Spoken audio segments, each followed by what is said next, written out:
Hello, young readers and conservationists across Wales. I'm so glad to join you after such a lovely summer of fun and to see you all still reading in your library.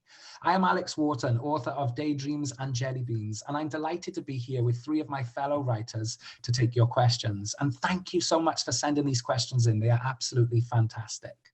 So let's start off with Catherine Barr.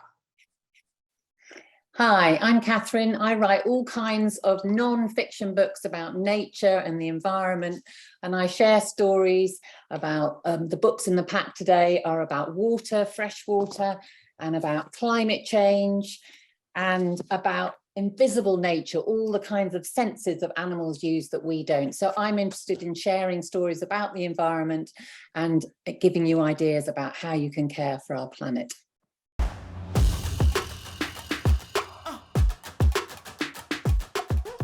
I learn from people that know a lot more than me about all the different kinds of subjects that I research and I look at in my book. So I talk to scientists in the UK and all around the world.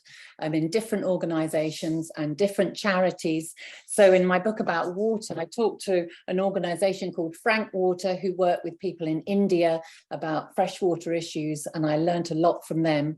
And I go out into nature and I experience things. I talk to people, I spend time with people who are experts in the different things that I want to learn about.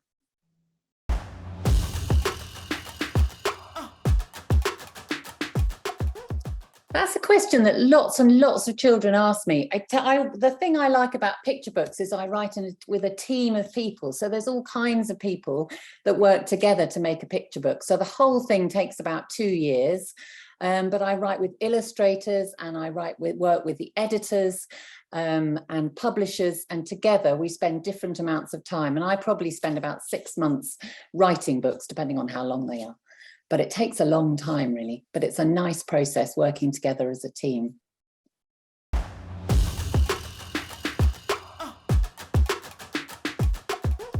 What I love the most about writing is I don't really write books because I want to be an author, although I love it. I write books because I hope that I get excited about the stories that I find in nature, and I want to share them and inspire you to do something about protecting nature and to learn about nature. And you wouldn't really want to protect nature unless you're amazed by it and you found out all sorts of interesting stories. So that's what I try and do in my books, is share those stories about real amazing stories in real life in nature, and hope that inspires you to grow up to be conservationists and to find lots of things you can do to save the environment that we live in. And now I'm going to pass over to Carys to find out about her amazing books. O, fy enw yw Carys Glynn a fi yw awdur llyfr Criw'r Coed a'r Gwenyn Coll. Hello, nice to meet you. My name's Carys Glynn and I'm the author of Criw'r Coed a'r Gwenyn Coll, a book about how we can help save the bees.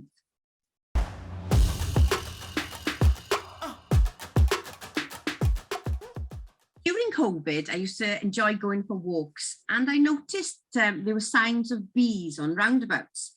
And I was curious about this, and I looked into it, and I realised that there were flowers being planted specifically on roundabouts because bees were in such danger.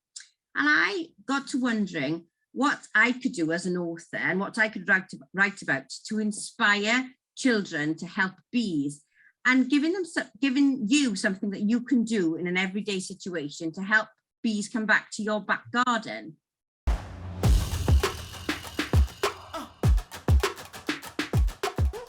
Unfortunately, I don't keep bees myself.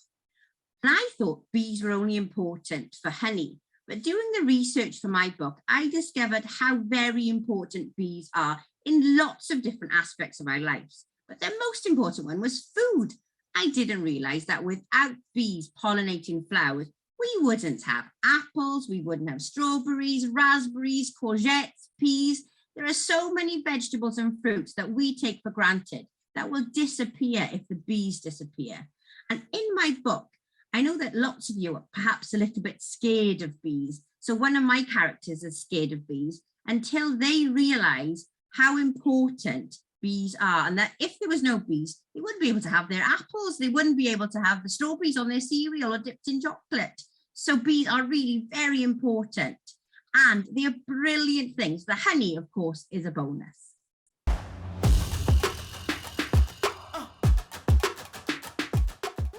This book got me thinking about how you, children, can help animals that are in danger. So I was looking for another project, another animal that we can actually do things to help. So I was considering the hedgehog, which is also an animal in danger. And there's lots of things that you can do in your own back garden to help hedgehogs. There's a project called the Hedgehog Highway, which helps you learn and understand how to make holes in your garden fence so that hedgehogs can get easy access from one garden to the other, therefore getting plenty of food. So my next project will be about how you can help hedgehogs. Next, we'll be hearing from Meleri and hearing about her wonderful books. Helo, Meleri Wyn James dwi, a fi yw awdur cyfres Na Nel. My name is Meleri Wyn James, and I'm the author of the book series Na Nel, No Nel.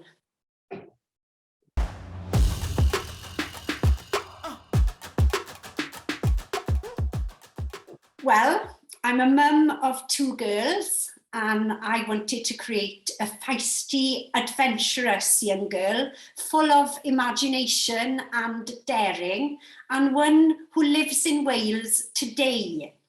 So both Nell and her friends are perfectly imperfect, a bit like us all, I would think. A lot of parents and teachers tell me they know children who are just like Nell, and there is probably a bit of me in Mischief Maker Nell as well, but I'm not going to tell you which bits.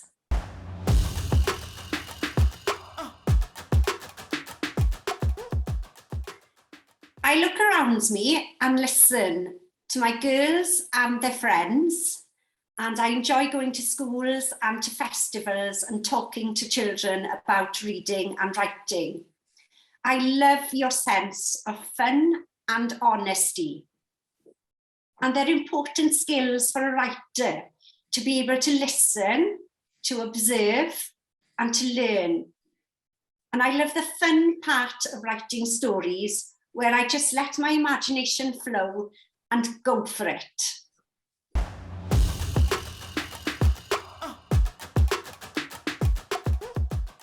Yes, sometimes I do. I also enjoy running, and I'll be running the Cardiff Half Marathon before long, which is 13 miles long. And I think that running is like writing. It's all about taking that first step. And once you've done that, one step, one word, one sentence, you'll be away. So don't let the journey put you off. Go for it and enjoy it.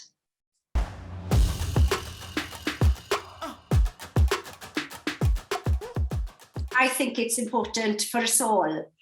I write because I believe I've got something to say. And in my new book, Na Nel, Yn Achub y Byd, Nell Saves the World, I wanted to ask, what can we do for the planet? You know, maybe we're not going to change and save the planet on our own. But if we all do our little bit, play our parts, we can change things in a big way. And the message of the book is similar to Robert Arwen's famous song. He says, "Bydd wych, be wonderful. You are the future, and together we will succeed." I'm going to pass over to the wonderful Alex now, who is going to tell us about the power of poetry.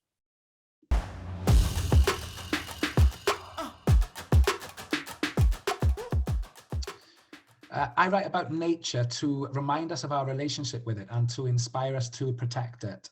I hope that my writing also encourages the readers to go and explore for themselves, because being outdoors generally makes us feel better.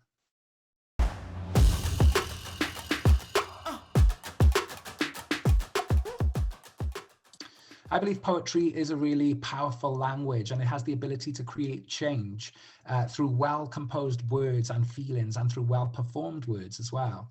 And poetry involves careful expression, honest expression. It involves research. And if you combine all of this, poetry can be used as a brilliant method of education. And good education can help us be critical about the way that we approach our sensitive environment.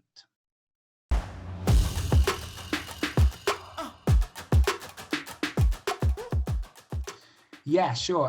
First of all, I think that it's best to go outdoors, actually get yourself outside if you can, and sit somewhere quiet and allow yourself to think about all of the things that are going on around you. And then maybe look around and see what animals are around and ask yourself questions about those animals. What are they doing? Where have they been and where are they going? And ask yourself your own questions too. How does this place make me feel? Where have I been? Where am I going? And the answers to these questions will help you start to build your own poem. Thank you all so much for joining us. I hope that you feel inspired to go out and explore and write your own poetry and your own stories all about the natural world and help us to protect the planet that we live in. Thank you.